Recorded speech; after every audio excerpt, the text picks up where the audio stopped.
you should probably expect spoilers.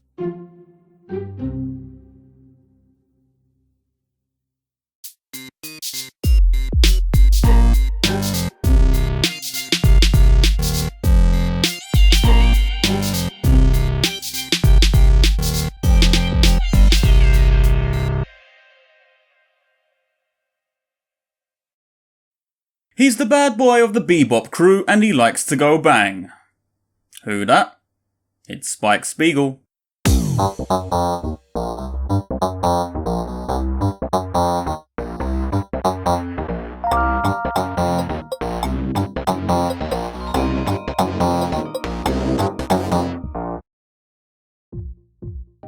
So, here we are then, the last member of the Bebop crew. Not counting Ein because I won't be reviewing him. Sorry! I should also probably mention that while the climax and conclusion to Spike's story is a major event within the show, I more than likely won't be speaking about it much. I feel his ending has been covered enough by other people already, and there are other elements to this guy that I would like to devote my time to instead. Sorry again! Spike Spiegel is the lead protagonist for Cowboy Bebop. The show starts during a period of time in which Spike has already formed a partnership with Jet, and the two of them are roaming the solar system as bounty hunters. Before becoming a bounty hunter, Spike lived a life of crime, working as a gangster for a syndicate known as the Red Dragon. It was during his time in the syndicate that he met two key characters who became the core focus for his storyline. One was a man named Vicious, the other was a woman named Julia, and Spike befriended them both. It was clear Spike was romantically interested in Julia, and she more or less seemed to feel the same for him.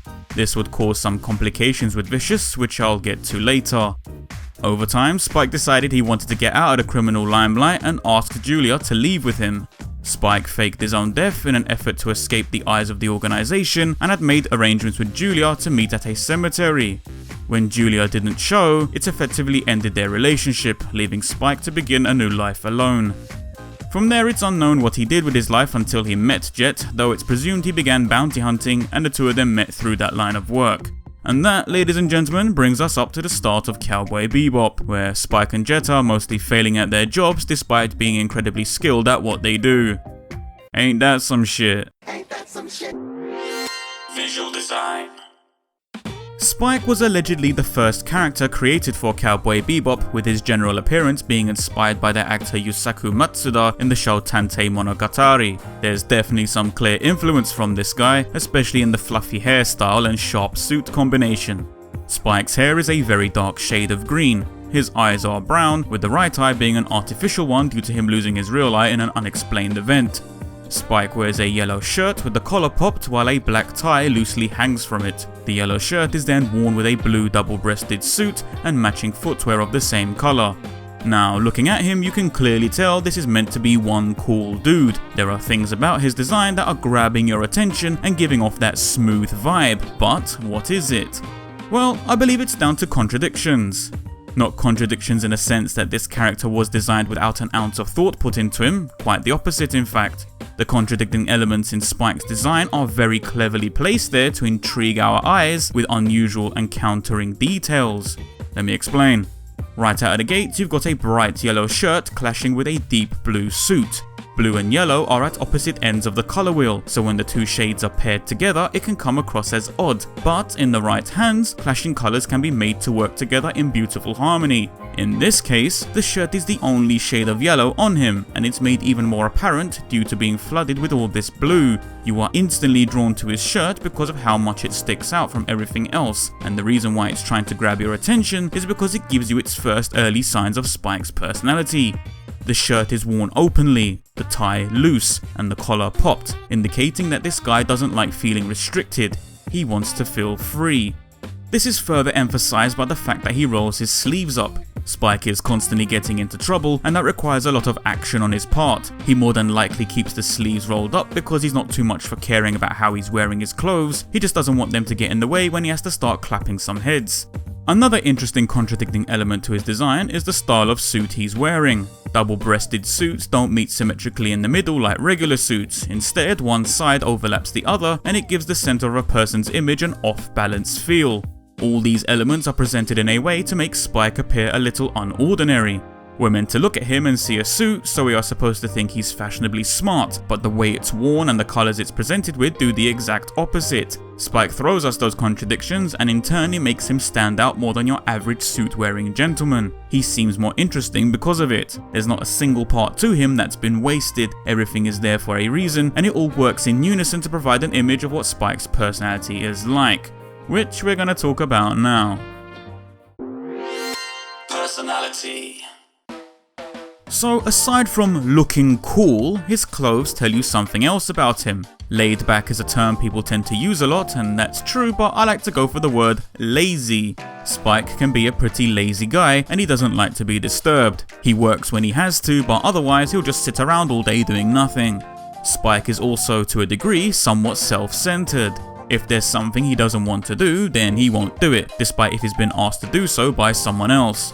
And that can also lead to stubbornness, because the flip side of that is, if he wants to do something, he'll do it regardless of people telling him not to. These traits don't make him inept, however. Spike is incredibly skilled in plenty of physical activities and is a clear master of Jeet Kune Do, a martial art known for teaching its pupils to act like water and go with the flow of the situation rather than use excessive force. Interestingly, Spike's lazy, laid-back attitude might originate from that going with the flow element of Jeet Kune Do, because when there's nothing to do, then Spike will do nothing. Spike doesn't really seem to care much about consequence, as often displayed by his complete lack of respect for public property and the belongings of other people. He does what he likes, and if trouble heads his way, he'll just handle it.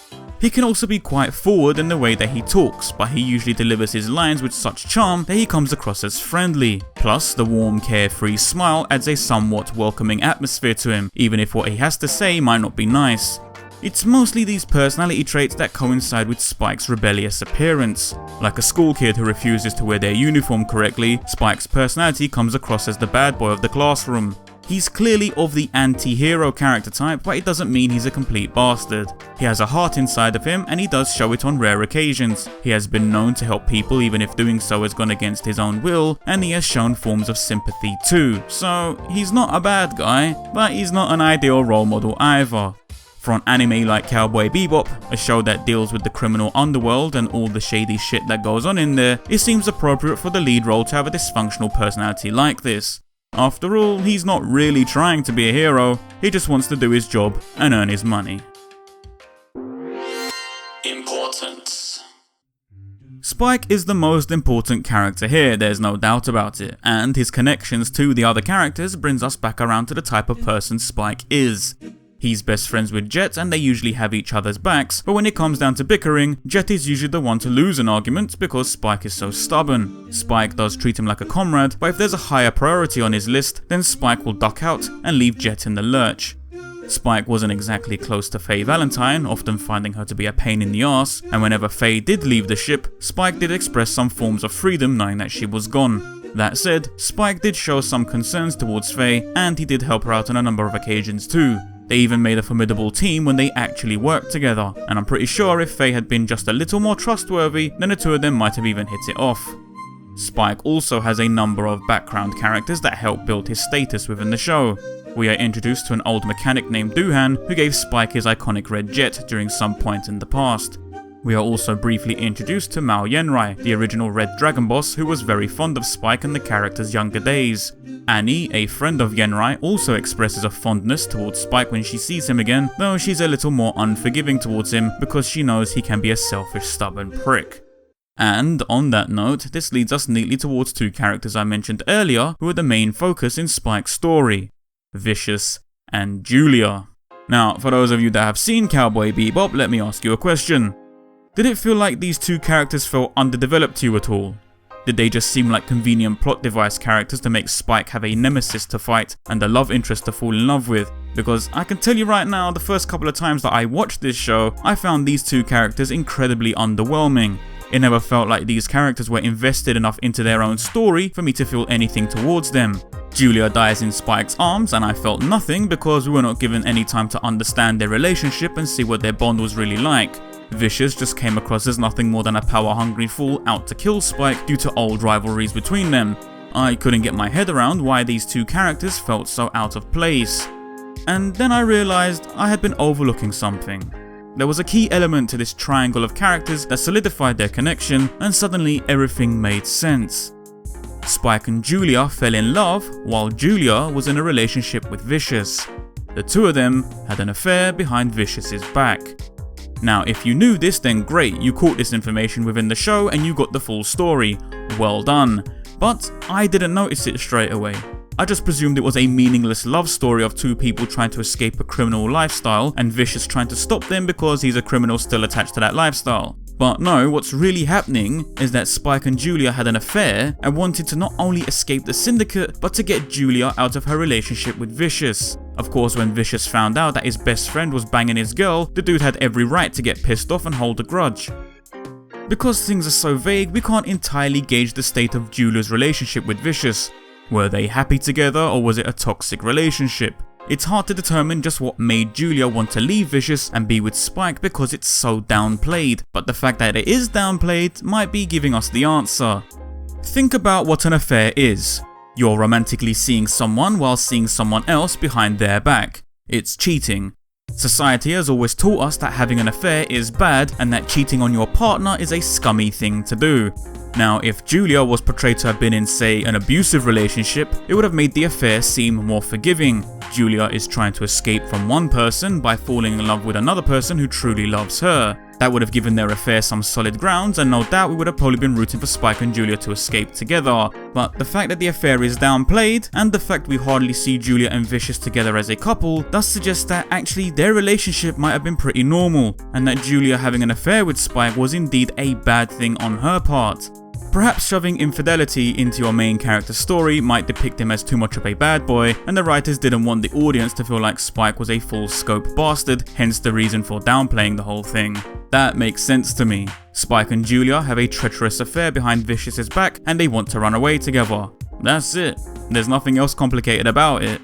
If you had to ask me, this affair has strengthened not just Spike as a character, but has also allowed me to view Julia and Vicious in a different light too. They feel more interesting. When I watch this show again, their actions make so much more sense. Even if what they are doing is wrong, at least it feels like there's a reason to why these events are unfolding now.